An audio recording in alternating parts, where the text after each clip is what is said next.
Hello students, welcome to JK classes. आज के lecture हम लोग बात करने वाले हैं रेनसिडिटी क्या होती है। तो रेनसिडिटी पहले छोटा सा टॉपिक देख लीजिए। वायवीय उपचयन जिसे कहते हैं एरियल ऑक्सीडेशन क्या होता है।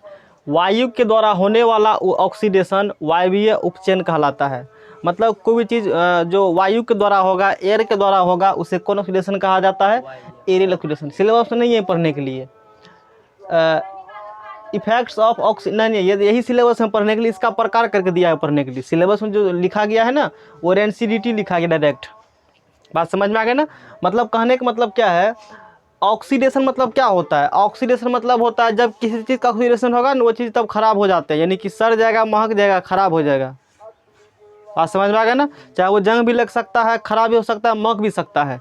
इसीलिए इसको दो प्रकार का इसे चर्चा किया गया, यानी कि दिनचर्या पर ऑक्सीडेशन का जो इफेक्ट है, effects of oxidation in everyday life. दिनचर्या पर उपचयन का प्रभाव, दो प्रकार से प्रभाव पड़ते हैं। एक है विकृत गंधिता और एक है कोरोजन। विकृत गंधिता देखिए नाम में स्पष्ट है।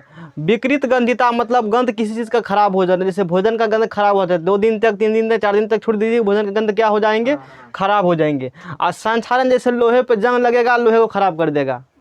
यानी कि दोनों केस में बोलेंगे क्या हुआ है, तो बोलेंगे ऑक्सीडेशन। पूछेगा कौन ऑक्सीडेशन, तो बोलेंगे एरियल ऑक्सीडेशन हुआ है ना। अब डिफिनेशन समझ में आ गया कि मतलब क्या होती है, समझिए फिर से।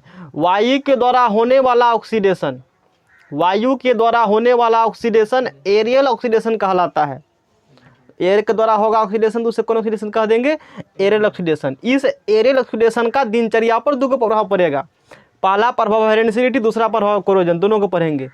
इस चैप्टर में जो कोरोजन पढ़ने के लिए दिया गया है वो थोड़ा सा दिया गया है पढ़ने के लिए, मतलब तनीटा कोरोजन पढ़ने के लिए दिया गया है। मेटल नल मेटल फिर बात करेंगे कोरोजन पर, वो डेप्थ में कोरोजन पढ़ने के लिए दिया गया है। तो इसमें अधिक बात करेंगे, रेनसिडिटी बात करेंगे। शायद अब की बार भी एग्जाम जो 2023 में 10वां का हुआ तो उसमें भी इस पर क्वेश्चन पूछ चुका है। इस पर बात करते हैं क्या होती है, बहुत आसान टॉपिक है। देखिएगा क्वेश्चन में, विकृत गंधिता रेनसिडिटी नाम में ही स्पष्ट है, एग्जाम में यही टॉपिक आता है। ये सब तो माहौल बनाने के काम में हमने इसको लिया है। भोजन जिसमें वसा या तेल है, ऐसा भोजन जिसमें फैट है, वसा है या तेल है, जैसे दूध में देखिए फैट है, बात समझ में आ रहा, जिसमें तेल है या वसा है, उसके वायवीय उपचयन यानी कि एरियल ऑक्सीडेशन से उसका स्वाद और गंध बदल जाते हैं। बदल जाने को विकृत गंधिता कहा जाता है। मतलब सीधे सीधी बात बोले, विकृत मतलब खराब होना। क्या खराब होना? तो गंधिता यानी कि गंध, गंध का खराब हो जाना एयर के कारण किसी चीज़ का, उसे कह देते हैं रेनसिडिटी यानी कि विकृत गंधिता। बात समझ में आ गई ना कहानी। जैसे बात करें कैसे खराब होता है। भोजन छोड़ दीजिए 2 दिन तक, 3 दिन तक, भोजन क्या हो जाते हैं? खराब हो जाते हैं। दूध को छोड़ दीजिए 4 दिन 5 दिन तक, दूध क्या हो जाते हैं? खराब हो जाते हैं। ब्रेड यदि पन्नी में पैक है तो ब्रेड खराब नहीं होगा, यदि उसी ब्रेड को बाहर निकाल लिया जाए तो वही ब्रेड खराब हो जाते हैं, वही ब्रेड क्या हो जाएंगे? खराब हो जाएंगे। मतलब कहने का मतलब ये है, फल फूल भी खराब हो जाते हैं। अधिक समय तक छोड़ दीजिए इसे एयर में तो वो भी क्या हो जाएगा? ऑक्सीजन से अभिक्रिया करके अपने आप को खराब कर लेगा वो। बात समझना। गंध खराब हो जाएंगे, कुछ और गंध आने लगेगा, धीरे धीरे उसका गंध खराब होने लगता है, तो वही चीज़ को कहते हैं विकृत गंधिता। तो डिफिनेशन समझ में आ गया होगा। एग्जाम में क्वेश्चन ये पूछता है, सबसे अधिक जो अभी तक पूछा गया, विकृत गंधिता से बचने का क्या उपाय है। विकृत गंधिता का मतलब समझ में आ गया होगा, गंध खराब हो जाना किसी भी चीज़ का। क्यों खराब होगा? तो ऑक्सीडेशन उसका हो जाएगा, मतलब ऑक्सीजन से अभिक्रिया करके गंध क्या हो चुका है उसका? खराब, यानी कि उसका एरियल ऑक्सीडेशन हुआ है। ये पॉइंट याद कर लीजिएगा तो एग्जाम में क्वेश्चन सॉल्व हो जाएंगे। बात समझ में आ गया ना। विकृत गंधिता से बचाव, प्रिवेंटेशन फ्रॉम रेनसिडिटी, कैसे प्रयोग? तो पहला है प्रति उपचायक का प्रयोग करके, यूज ऑफ एंटीऑक्सीडेंट। हमने कहा भोजन खराब क्यों हुआ? क्योंकि भोजन का जो है, भोजन जिसमें वसा या तेल है, उसके वायवीय उपचयन यानी कि एरियल ऑक्सीडेशन से उसका स्वाद और गंध बदल जाता है। एक लाइन में समझिए, भोजन का गंध क्यों खराब हुआ? क्योंकि उसका हो गया ऑक्सीडेशन। कहेगा ऐसा कोई उपाय खोजिए ऑक्सीडेशन को रोक दे, ऑक्सीडेशन नहीं हो, तो कहेंगे आप यूज कीजिए एंटीऑक्सीडेंट, ओकर प्रतिरोध करने वाला कुछ यूज कीजिए ताकि भोजन खराब नहीं हो सके। यानी कि भोजन को खराब होने से बचने के लिए, मतलब विकृत गंधिता से बचने के लिए यूज ऑफ एंटीऑक्सीडेंट। ऑक्सीडेशन को रोकने के लिए हमने इस्तेमाल कर लिया है एंटीऑक्सीडेंट्स, यानी कि हिंदी में इसे कहते हैं प्रति उपचायक का प्रयोग करके भोजन को खराब होने से बचाया जा सकता है। एंटीऑक्सीडेंट क्या होता है सबको समझ में आ गया होगा। जो पदार्थ भोजन के उपचयन को रोकते हैं, मतलब भोजन के ऑक्सीडेशन को नहीं होने देते हैं, उसे क्या कहा जाता है? प्रति उपचायक एंटीऑक्सीडेंट। बात समझ में आ गया ना। जैसे देखिए BHA, BHA का फुल फॉर्म देखेंगे बाद में। BHA और BHT ये एक ऐसा पदार्थ है जो भोजन को ऑक्सीडेशन होने नहीं देता है। बात समझ में आ गया ना।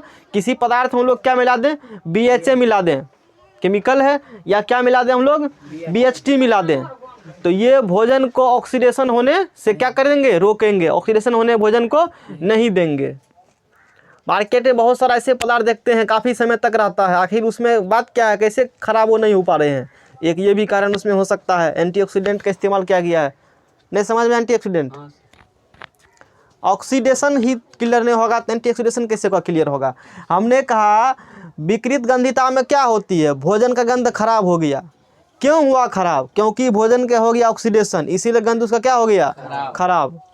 अब यदि ऑक्सीडेशन होने से रोक दिया जाए तो गंध खराब नहीं होगा।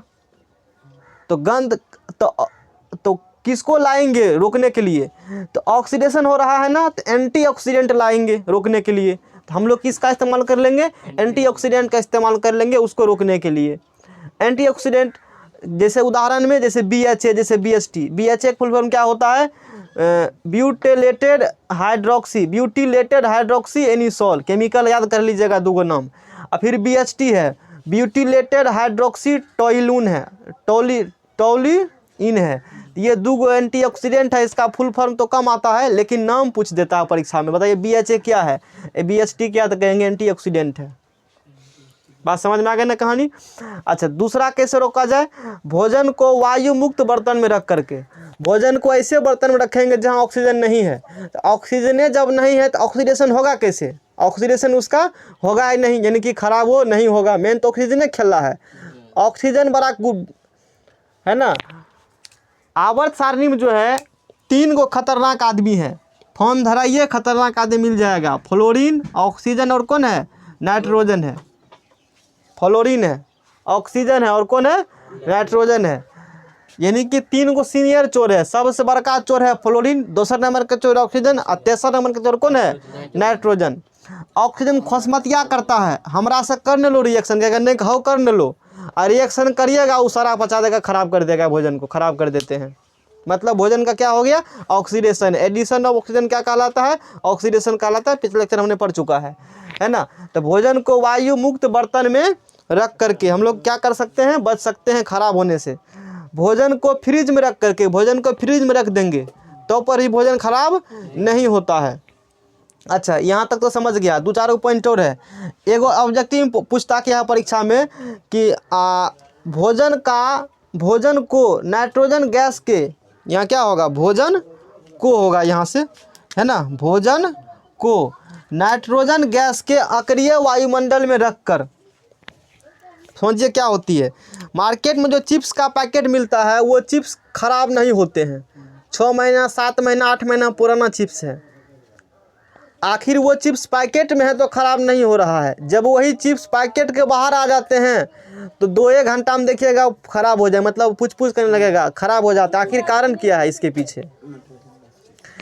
जैसे वो चिप्स पैकेट में रखा हुआ था तो पैकेट ऑक्सीजन गैस नहीं है। बात समझ में आ गया ना। जैसे पैकेट से बाहर निकाला तो वायुमंडल में क्या है? ऑक्सीजन। ऑक्सीजन से रिएक्शन करके उसका हो जाएगा भोजन का ऑक्सीडेशन। ऑक्सीजन के साथ चले आए ना और उसको ख़राब कर देगा भोजन, मतलब चिप्स खराब हो चुके हैं। तो पूछता है चिप्स के पैकेट में कौन गैस भरे होते हैं? तो आंसर देंगे नाइट्रोजन गैस। भोजन को नाइट्रोजन गैस के अक्रिय वायुमंडल में रख के, चिप्स के जो पैकेट होते हैं उसमें, जैसे ये देखिए चिप्स है और चिप्स के पैकेट हमने क्या भर दिया है? Nitrogen gas. बात समझ में आ गया ना। नाइट्रोजन एक अक्रिय गैस है जिससे चिप्स का पैकेट खराब नहीं होते हैं। आपको यदि अपने पूछेंगे आखिर क्यों नहीं खराब हुआ नाइट्रोजन भरने से, तो हम बताएंगे जैसे देखिए चिप्स का ये पैकेट देखिए, ये गोलका दिखाया, ये चिप्स का पैकेट है, इसके चारों तरफ नाइट्रोजन गैस भरा हुआ है। आगे पढ़ाएंगे नाइट्रोजन। नाइट्रोजन के भी ट्रिपल बॉन्ड होता है और ट्रिपल बॉन्ड काफ़ी मजबूत बॉन्ड होते हैं, उसको तोड़ पाना आसान नहीं है। ऑक्सीजन उसको नहीं तोड़ पाएंगे। बात समझ में आ गई कि यानी कि कहने का मतलब है बहुत अच्छा आदमी सुरक्षा कर रहा है। चिप्स के पैकेट का जो है नाइट्रोजन बॉन्ड जैसे ताकतवर लोग सुरक्षा प्रदान कर रहे हैं। बात समझ में आ गया ना, जिसकी वजह से वो भोजन मतलब यानी कि भोजन यानी कि चिप्स खराब नहीं हो पाते हैं। इतना ही है, इसको नोट करिए फिर आगे बढ़ते हैं। कहाँ समझ में नहीं आया तोरा?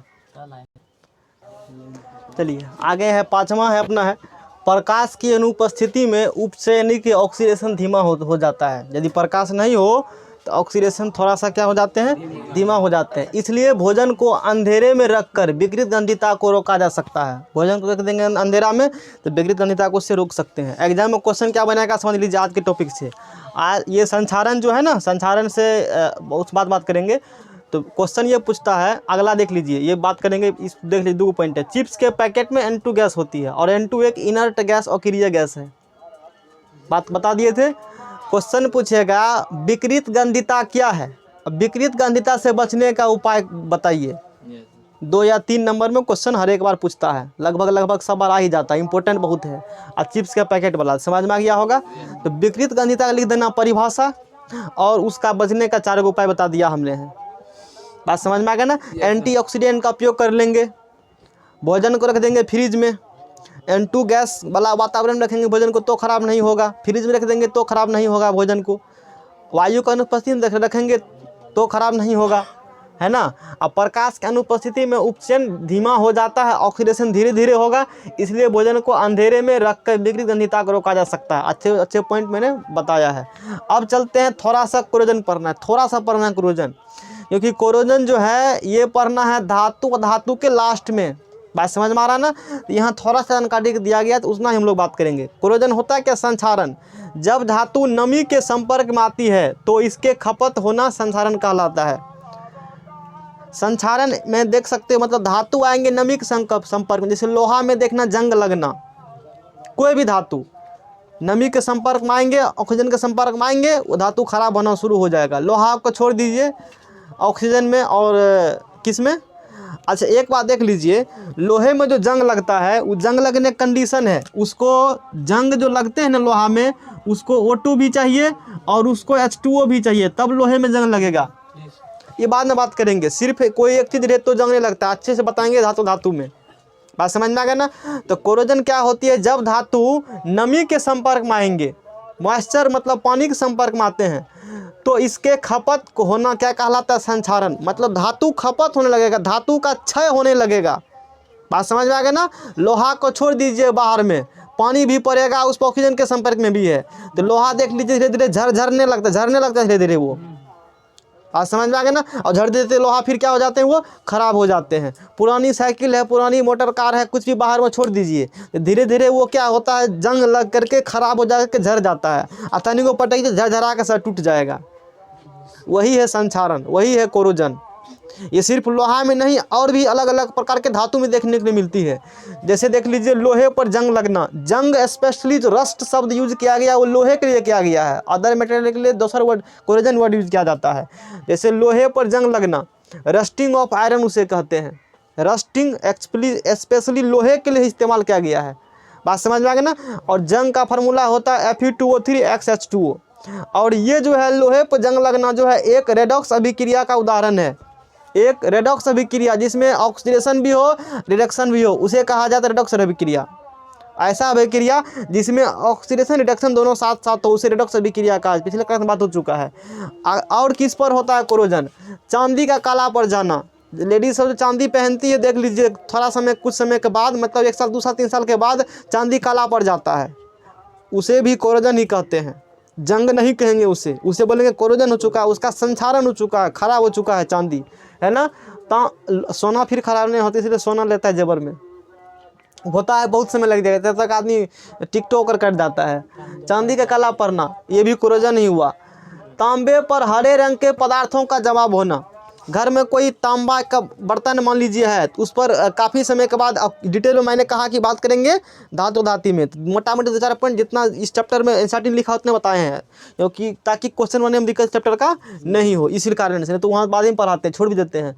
तो तांबे पर हरे रंग के पदार्थों का जमाव होना, तांबे पर जो कोरोजन होता है ना, तो उसके ऊपर हरा कलर का पदार्थ जम जाता है। अभी क्लास के बाद हम दिखा देंगे निकाल करके। स्टील की चमक कम होना, ये सब कोरोजन था। मतलब कोरोजन कुछ भी नहीं है, धातु जो होते हैं उसका धीरे धीरे क्षय होना ही कोरोजन कहलाए। 1 नंबर में क्षय मतलब होना, बर्बाद होना, खराब हो जाना।